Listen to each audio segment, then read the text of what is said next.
திருச்சிற்றம்பலம். நம பார்வதீவதையே. தென்னாடுடைய சிவனே போற்றி.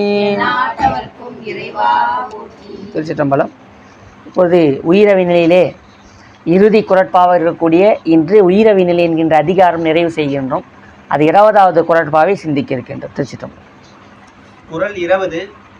இவ்வுயிர் திருவருளை உணர்வது என்னாலோ அன்று அளவும் ஆற்றும் உயிர் அந்தோ அருள் தெரிவது என்று அளவோன்றெல்லா இடர்.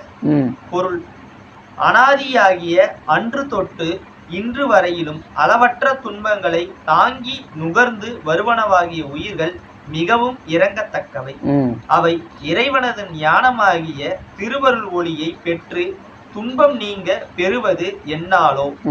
சொற்பொருள்: அன்று ஆணவ மலமாகிய இருளில் அழுந்திய அன்று தொட்டே அளவும் அது காரணமாக வந்து பொருந்துகின்ற அளவு ஒன்று இல்லா இடர் அளவற்ற பெருந்துன்பத்தை ஆற்றும் உயிர் தாங்கி நுகர்வனவாகிய உயிர்கள் அந்தோ ஐயோ அருள் தெரிவது இறைவனது ஞானமாகிய திருவருள் ஒளியை பெற்று இடர் நீங்குவது என்று என்னாலோ. பார்த்தீங்களா, வருத்தத்தோடு தெரிவிக்கின்றார் ஆசிரியர் இந்த குறட்பாவிலே. அந்தோ யார் பெறுவார்? அந்தோ அந்தோவே. அவர் பாருங்க, அந்தோன்னா எப்போது பெறும்? இது அனாதியிலிருந்தே இவ்வளவு துன்பங்களே பெற்று கொண்டிருக்கிறார். அனாதியாகி அன்று தொற்று இன்று வரையிலும் அளவற்ற துன்பங்களையே தாங்கி நுகர்ந்து வருவனவாகிய உயிர்கள் மிகவும் இரங்கத்தக்கவை. உயிர்கள் பாருங்க, அன்று தொற்று இன்று வரைக்கும் எவ்வளோ துன்பத்தை அனுபவிக்கின்றது. ஏன்னா உயிரினாலே பற்றை விட முடியவில்லை. அந்த பற்றுனாலே தான் உயிர்கள் துன்பத்தை பெறுகின்றன. அன்று தொற்று இன்று வரைக்கும் துன்பத்தை இறங்கத்தக்கவை.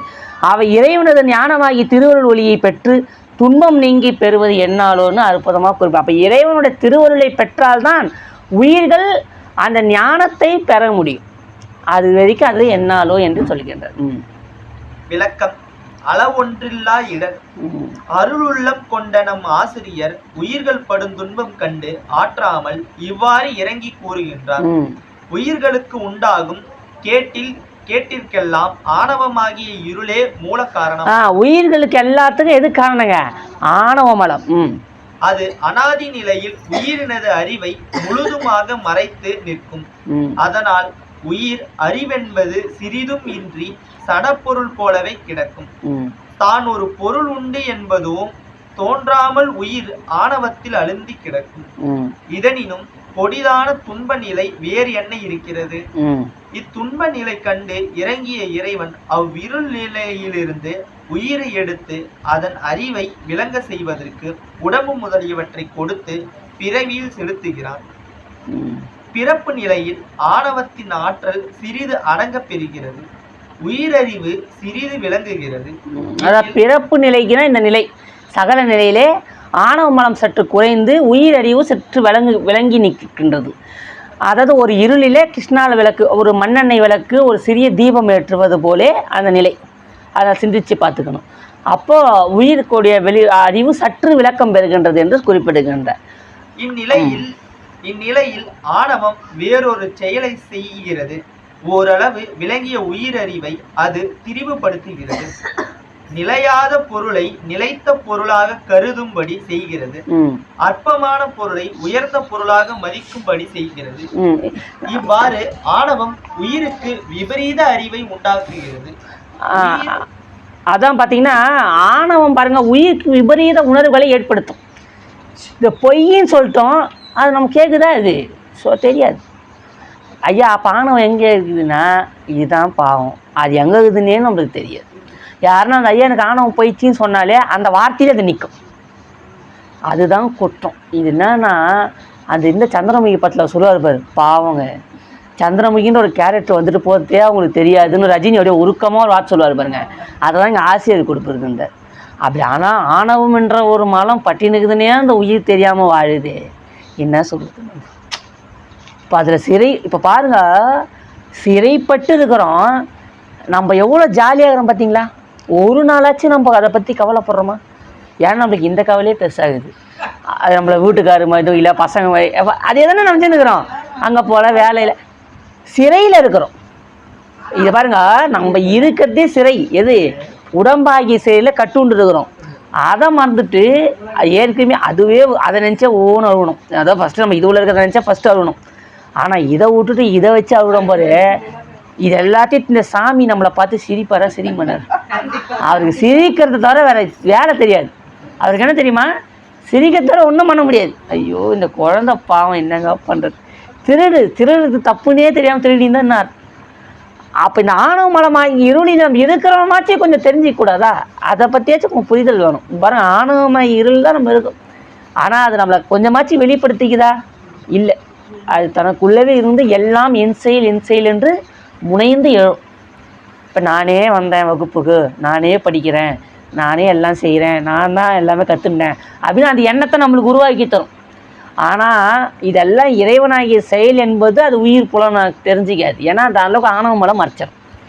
எல்லாம் இறை செயல், எல்லாம் அவன்தான் இருக்கும் போது நம்மளுக்கு கர்மா உருவாகாது. அப்போ எல்லாம் இறைவன் செயலாகவே மாறிடும். உயிர் உணர்வை மயக்கி உலகியல் பொருள்கள் மீது அளவு கடந்த ஆசையை பெருக்கி அவற்றை என்னுடையவை என்று விடாத பற்றும்படியாக தூண்டுகிறது. ஒரு பொருளை என்னுடையது என்று நினைக்கும் போதுதான் துன்பம் உண்டாகிறது. எடுத்துக்காட்டுக்கு ஒரு நிகழ்ச்சியை கூறலாம். வீதியில் பிள்ளைகள் விளையாடுகிறார்கள். ஒருவன் அடித்த பந்து பாய்ந்து வந்து நமது வீட்டு கண்ணாடி கதவின் மீது பட்டு கண்ணாடி உடைந்து போகிறது. அப்பொழுது நமக்கு எவ்வளவு வருத்தம் உண்டாகிறது. வீடு என்னுடையது, எனது என்ற பற்றே இத்துன்பத்தை விளைவிக்கிறது.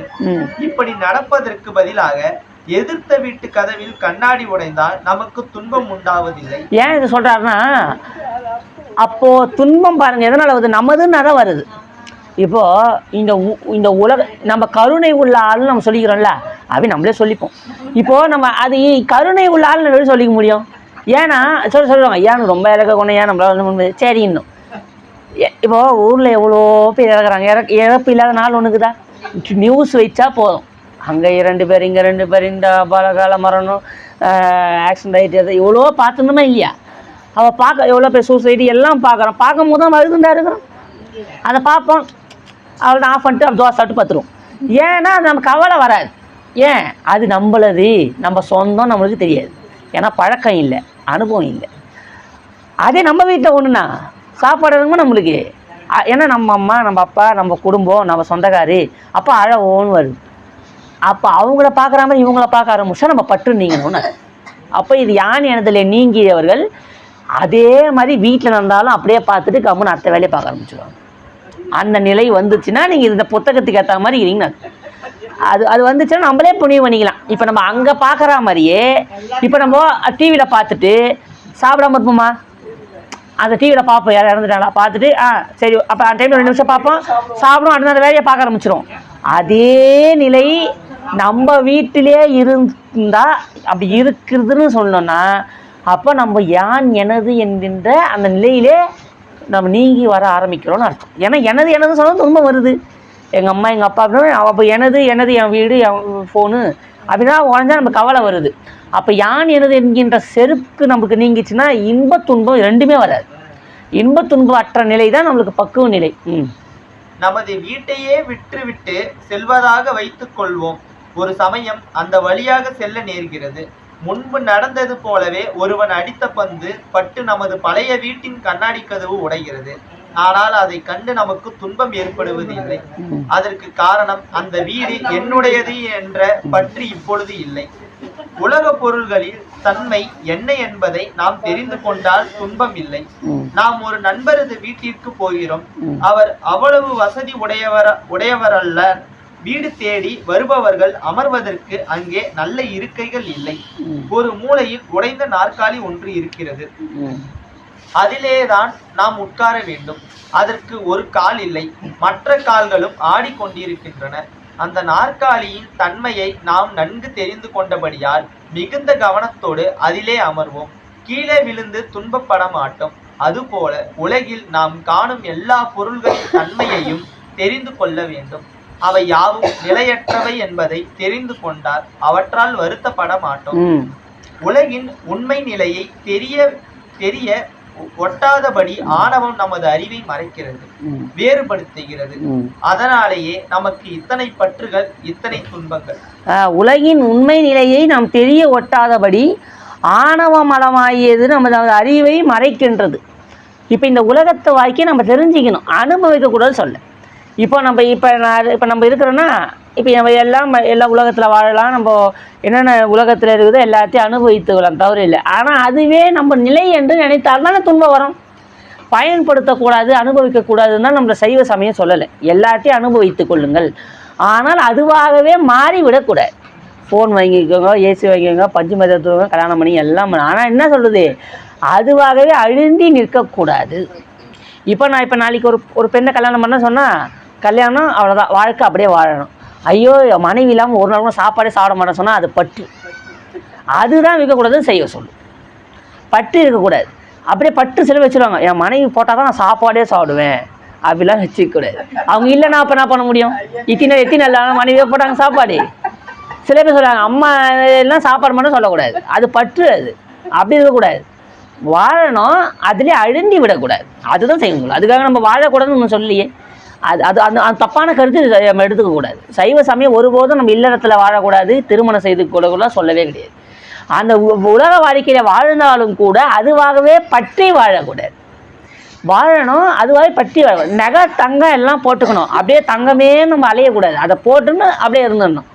சும்மா அப்படி வாழ்ந்துக்கணுமே ஒழிய, அனுபவித்துக்கணுமே ஒழிய, அதுவாகவே தாம் பண்ணுறது நினச்சி அது நிலையான பொருள் நம்ம கூடவே இருக்கும்னு நினைச்சிடக்கூடாது. ஏன்னா ஒரு நாள் அது நீங்கும். இப்போ இந்த மோதிரம் நான் இந்த மோதிரம் போட்டிருக்கிறேன், இது எனக்கு வந்துச்சுன்னா ஒரு நாள் இது தேயும், ஒரு நாள் நான் விற்க வேண்டிய சூழ்நிலை வரும், ஒரு நாள் இது ஒன்று தொலைஞ்சும் போகும். அந்த 3 நிலை இருக்குதா இல்லையா?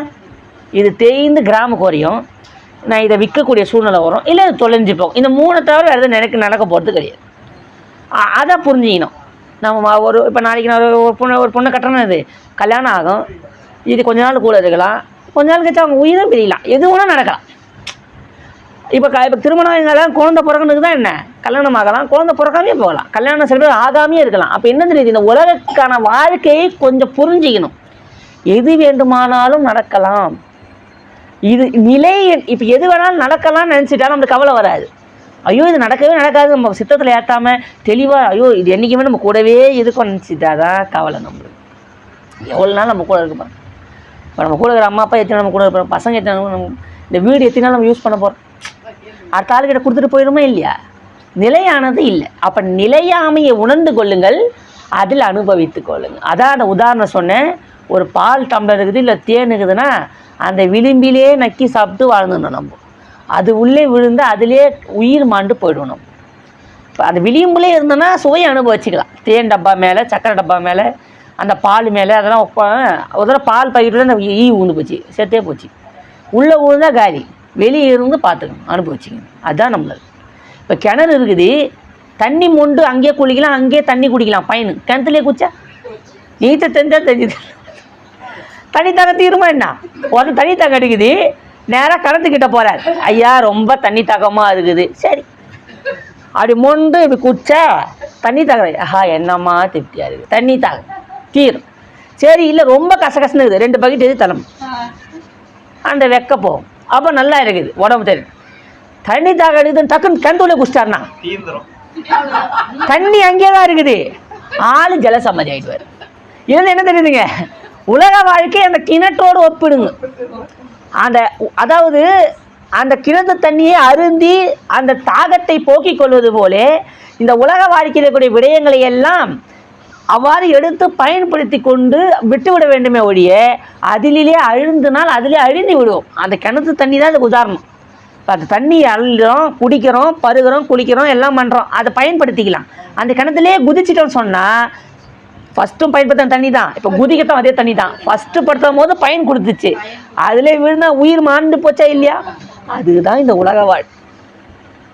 எல்லாம் தெரிஞ்சுக்கணும், இதெல்லாம் சும்மா எல்லாருக்கூடையும் பழகணும், ஆனால் எதுவும் நிலை இல்லை என்கின்ற எண்ணத்தை வைத்து கொள்ள வேண்டாம். பற்றினால் விளைவதே வினையாகும், பற்றினால் விளைவதே வினையாகும். நமக்கு பிடித்தமான பொருள்களை அவற்றின் மீது கொன்ற பற்றினால் எப்பாடு பட்டாயினும் அடைவதற்கு முயல்கிறோம்.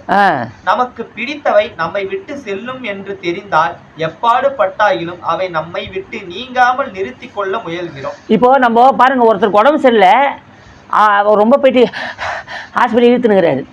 நம்ம என்ன பண்ணுறோம், வெண்டிலேட்டர் வச்சு அடிக்கிறோம். காற்று எப்படின்னா வந்துட்டோம், பாவம் எங்கள் அப்பா போயிட போகிறாரு, காற்றா அடிக்கிறான். ஆனால் காற்று போயிடும். என்ன அடித்தாலும் என்ன பண்ண முடியாதுங்க, காற்றை பிடிக்க முடியாது. ஏன்னா சாமி காற்று போட்டு வச்சுக்கிறதுனா அது ஓடும். அப்படி பின்ன குத்திட்டோம்னா காற்று வெளியே போயிடும், சுன்னு போயிடும். ஒன்றுமே பண்ண முடியாது, வெளியே ஊன்னு ஊதும் சார். இங்கே காற்று விட்டோன்னே வெளியே காற்று ஊத ஆரம்பிச்சிடும். அது என்ன தெரியுது, இந்த உடம்போட நிலையாமையும் நான் புரிந்து கொள்ளும். அப்போ இதெல்லாம் நம்ம வச்சுன்னு இந்த உடம்புல என்ன பண்ணணுங்க, தினைக்கும் மேக்கப் போட்டு தூங்கிடக்கூடாது, அறம் செய்யணும். இந்த உடம்பு என்ன செய்யணும், அறம் செய்யணும். ஏன்னா சொல்ல நகைச்சுவே இல்லை, கருத்தூண்டி சிந்திச்சிக்கணும் ஐயா என்ன சொல்கிறாரு. ஏன்னா இந்த உடம்பு அறம் செய்வதற்காக கொடுத்தது. உள்ளவாறு செய்துக்கோ, உடம்பு இருக்கும் போது தான் அறம் செய்ய முடியும். நான் பொறுமையாக செய்கிறேன் யம தர்மம் வாசலில் வந்து அப்போ தான் ஓடுவான், என்ன செய்யுதுன்னு தெரியலன்னு. அப்போ அவன் காலம் போயிடுச்சு வாடிட்டு மூடுவார்.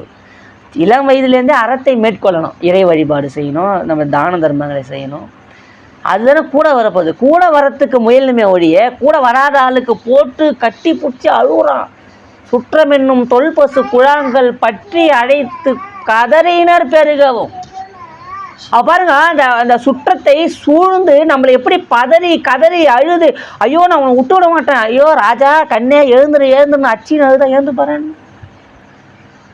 அதான் சொல்றாரு, உற்றாரார் உள்ளரும் உயிர் கொண்டு போகும் பொழுது குற்றால துறை கூத்தன் அல்லால் நமக்கு உற்றாரா. உறவினர் யாருடா உள்ளர், இறைவன் அல்லாது நம்மளுக்கு உறவு ஒன்று உண்டா கேட்கின்றார் நம்ம அருளாளர். அவன் உற்றார் யாரு? அப்போ அந்த ஊரையை காட்டிடம் சொன்று போய் நம்மளை சுட்டிட்டு நினைப்பு ஒழிந்து சுடுகாட்டுக்கு எடுத்து போய் எரிச்சிட்டு அப்படியே வித்தியாசம் திரும்பி கூட பார்க்காத போய் நேர் செல்லா நிற்பர். அப்போ பாருங்க, நம்மளுடைய இதுதான் நம்ம வாழ்க்கை. அப்படியே நம்ம கூட வர போகிறாங்க.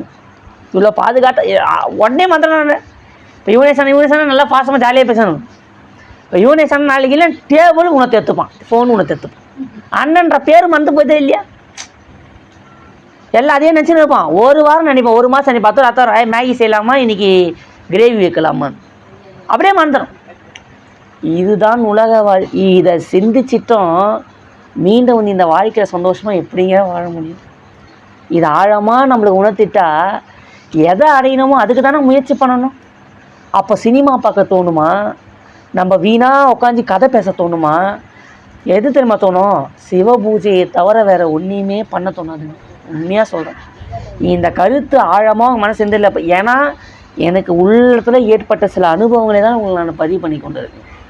இது உள்ள வர வர இந்த உலக வாழ்க்கைக்கான நினைப்பு எங்களுக்கு சுவாமி கட் பண்ணினே வரும். ஏன்னா அங்கே போய் கொஞ்ச நேரம் உட்காந்தா கூட என்ன நம்ம தோணுது, ஏன் காலம் வேஸ்ட்டாக போகுது. இந்த நேரம் ஒரு திருவாசகம் பச்சா நம்ம கணக்கில் ₹1 கூடுமே.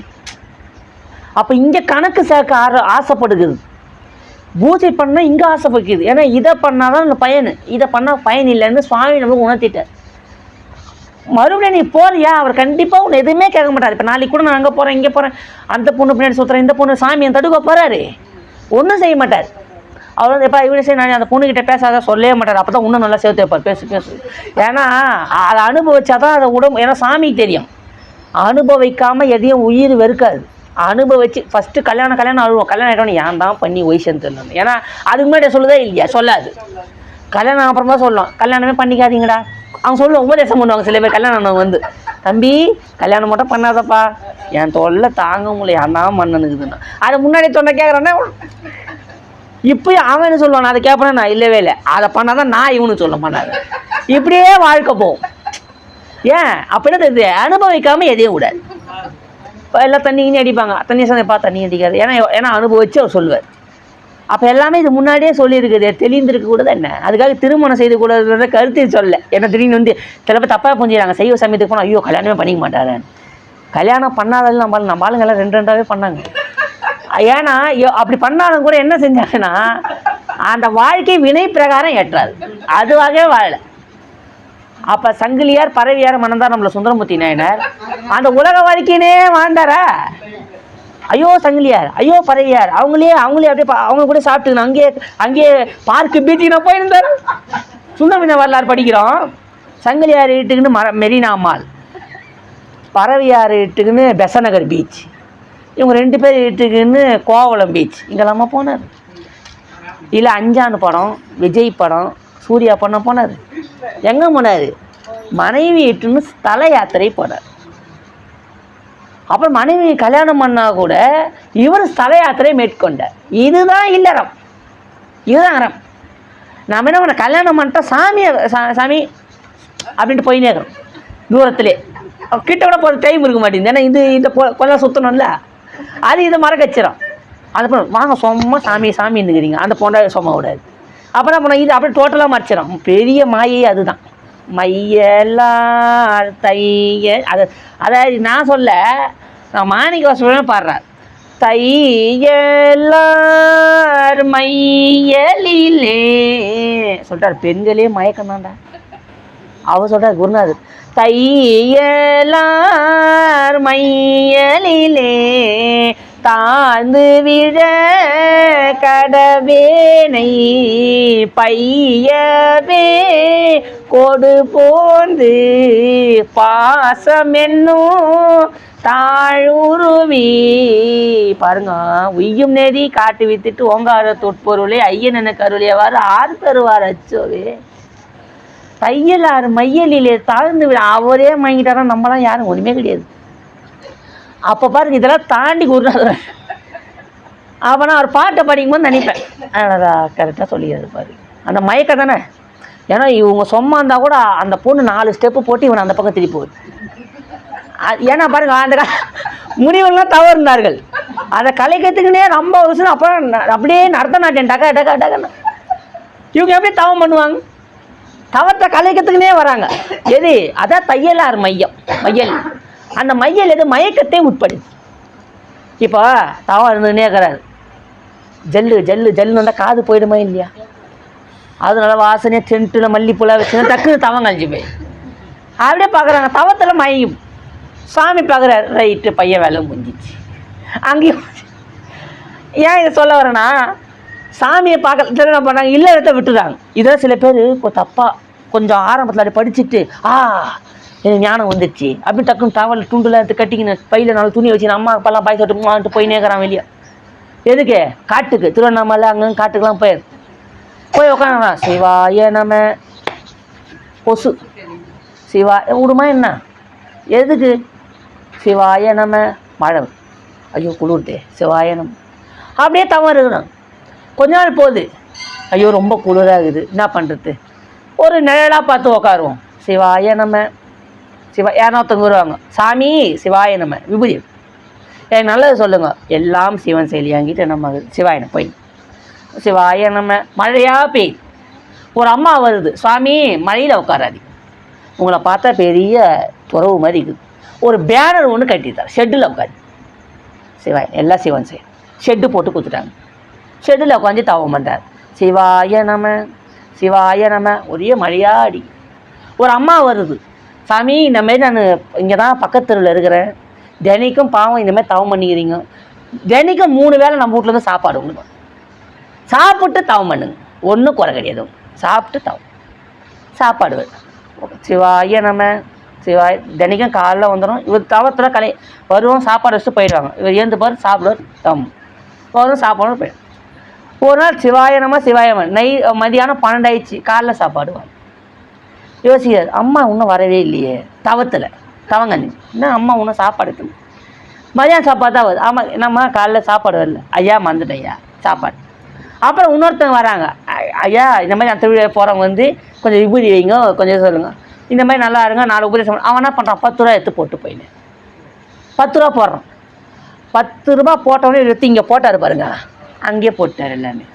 நான் இப்போ இது 10 50 ஆகுது, 50 100 ஆகுது, 100 500 ஆகுது, 500 1000 ஆகுது. அந்த இடம் ஷெட் ஆகுது, ஓடாகுது, ஓடாகிறது செவராகுது, செவராகிறது சாமி ஆகுது, சாமி ஆகுது மடமாகுது, மரத்து கூட இருக்குது. சாமி எத்தனை நாள் மரம் தனியாக இருப்பீங்கன்னு ஒரு அம்மா வருது, அம்மா கூட இருக்கிறாரு, அம்மாவும் ஐயா ஒன்றாயிடுறாங்க. என்ன ஆகுது? தவம் போயிடும். இதனால என்ன சொல்ல வரோம்? இல்லறமே நல்லறம், இல்லறமே நல்ல. ஆத்திரப்பட்டு வெளியே ஓடாது. காட்டுக்கு போய் காட்டில் போய் தவம் பண்ணணும் எதுனா சொல்லுதா? சைவாத சொல்லலை. என்னோட குருநாதர்கள் இந்த சைவாத உணர்த்தலைங்க. என்னோட குருநாதர்லாம் அந்த உபதேசம் எதுவும் பண்ணலை. சைவம் காட்டுக்கு போய் தவம் பண்ணுங்கன்னு சொல்லுச்சா? ஏன்? காட்டுக்கு போனாதான் தவ வாழ்க்கைன்னு சொன்னா அங்க இருக்கிற சிங்கம் புலி யானெல்லாம் தவத்தை பெறணுமே.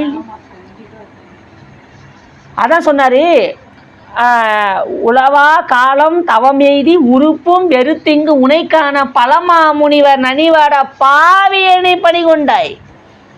இறைவா, உளவா காலம் தவம் எய்தி உறுப்பும் வெறுத்திங்கு உனை காண பல மாமுனிவர் நனிவாட பாவியேனை பணி கொண்டாய். பலமா முனிவர் நனிவாட பாவியனை பணி கொண்டாய்.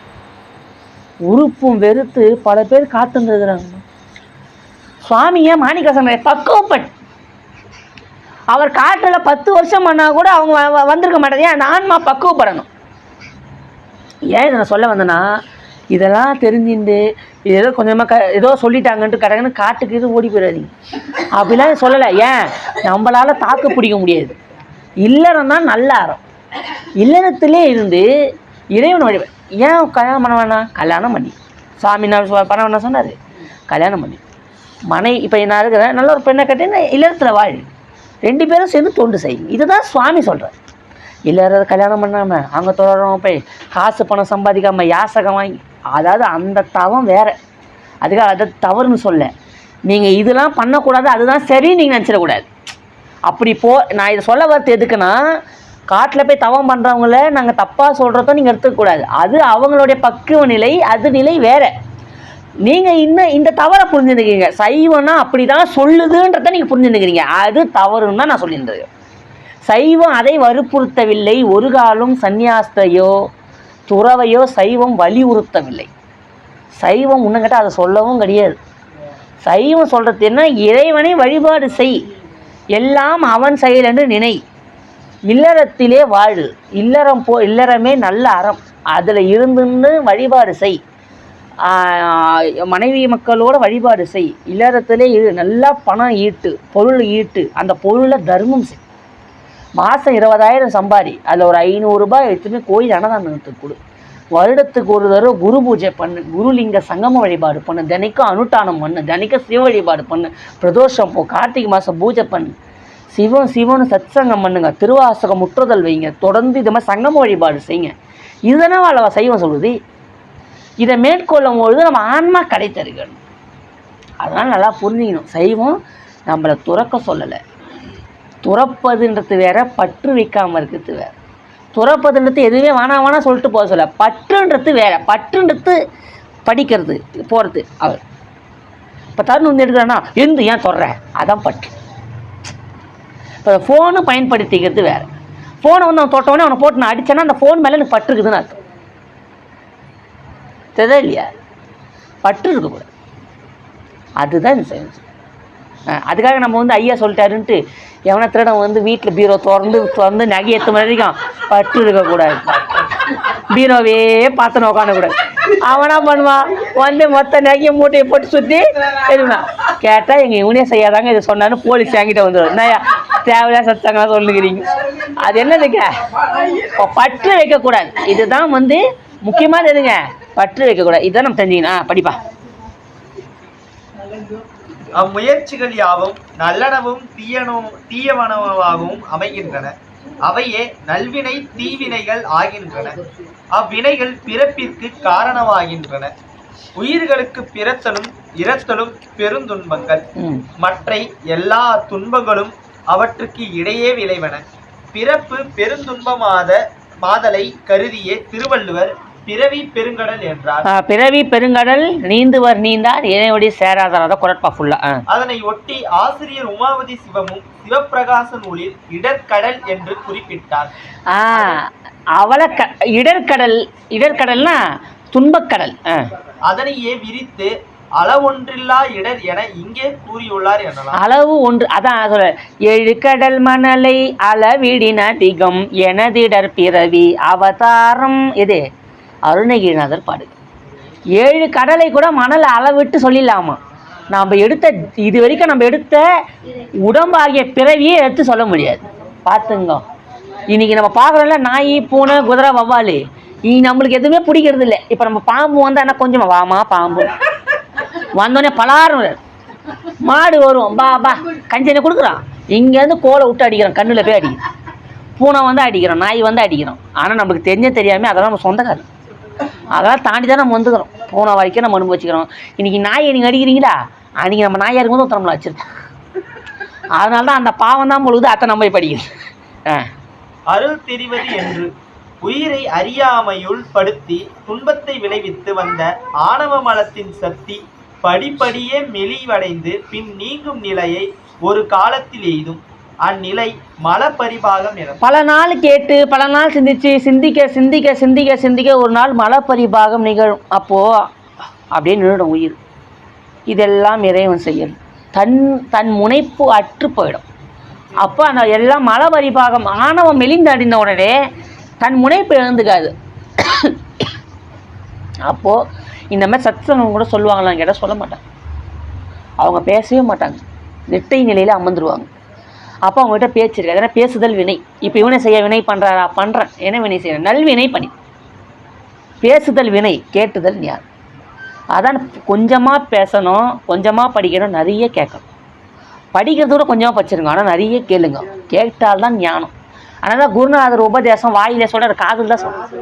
வந்து வாயை காட்டுங்கம்மான்னு, வாயை கண்ணை காட்டுங்க, கண்ணில் சொல்கிறாரா குரு, காதில் தான் சொல்ல. ஏன்னா கேட்டது தான் ஞானம். சிந்திக்கணும். ஏன்னா இது ஏதோ பாருங்கள், ஒரு சின்ன விஷயம் எவ்வளோ அர்த்தம் வச்சுக்காது பாருங்கள். கேட்டுதல் ஞானம், சொல்வது வினை. அதனால் செல்வத்துள் செல்வம் செவி செல்வம் அச்செல்வம் செல்வத்துள் எல்லாம். அதாவது செவியை மட்டும்தான் செல்வம் சொன்னார். ஏன்னா ரொம்ப நேரம் பார்த்தா கண்ணு வலிக்கும், ரொம்ப நேரம் யாக குண்ட புகையிலே உட்காந்தா மூக்கே என்னதான் வாசனை சாம்பிராணி மூக்கிலே போட்டோன்னா எரியுமா இல்லையா?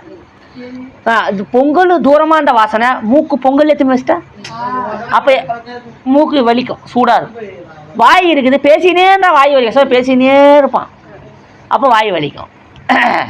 குளிச்சினே இருந்தால் கூட உடம்பு, தண்ணியிலே இருந்தால் உடம்பு பாருங்க, அனல்லே இருந்தாலும் எரியும், சில்லுனே இருந்தாலும் குளுமையாக இருக்கும். உடம்பு அப்படி தான் ஐம்புலனில். கேட்டுக்கினே இருந்தால் யாருன்னா வந்து ஐயோ காது வலிக்குதுன்னு காது முடிகிறாங்கன்னு அப்படி போட மாட்டாங்க.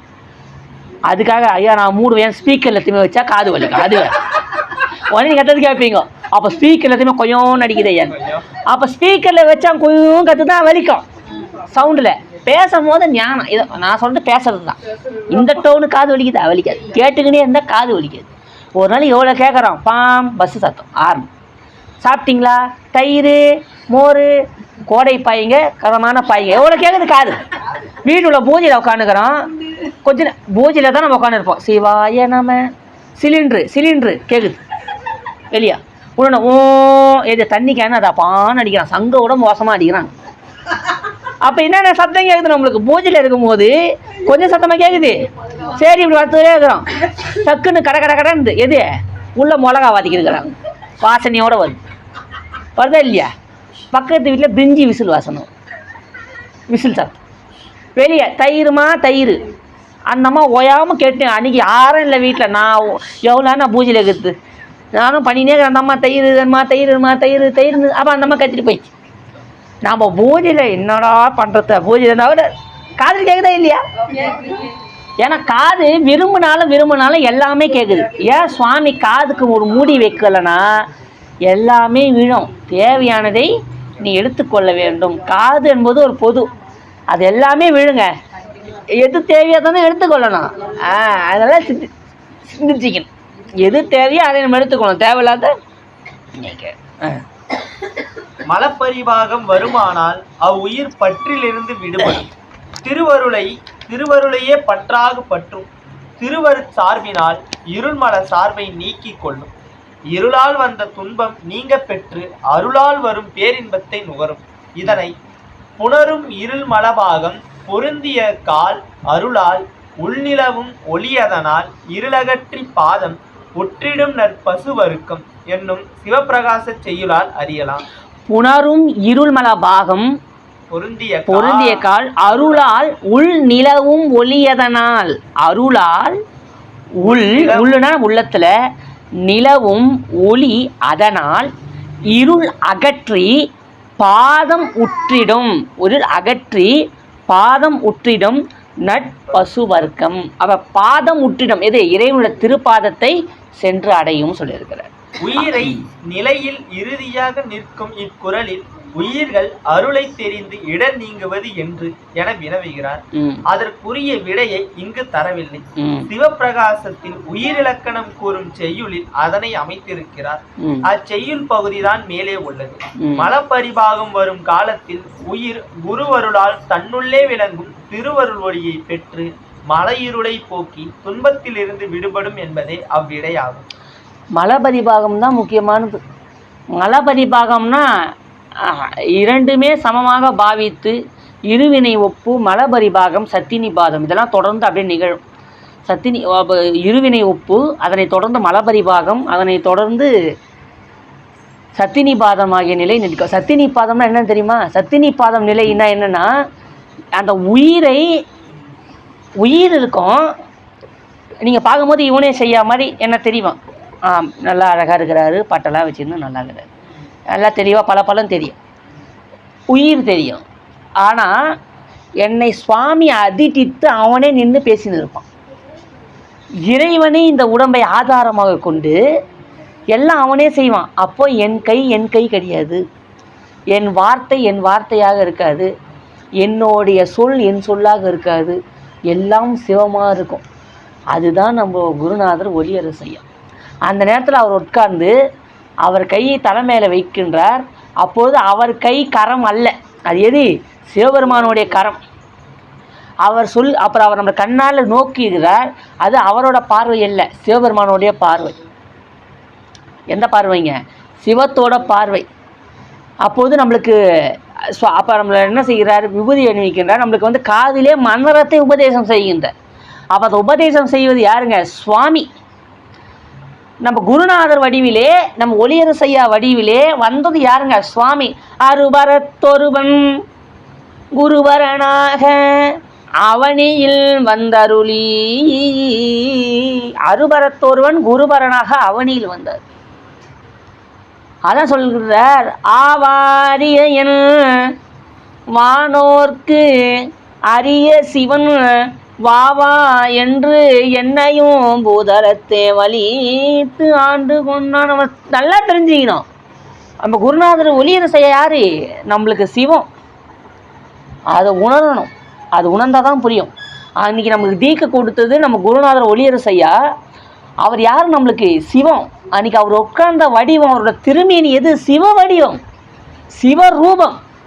அது வேறு யாரும் கிடையாது, சிவமே நம்மளுக்கு அப்படிப்பட்ட ஞான உபதேசத்தை நம்மளுக்கு செவி மடுத்திருக்கின்றது, செவியில் சொல்லியிருக்கிறது. எதுக்கு ஞானத்தை கொடுத்துருக்கிறார்? மலப்பரிபாகமாகிய பக்குவ நிலை எய்தாமல் ஜீவான்மாக்களுக்கு குரு உபதேசம் என்பது வாய்க்காது.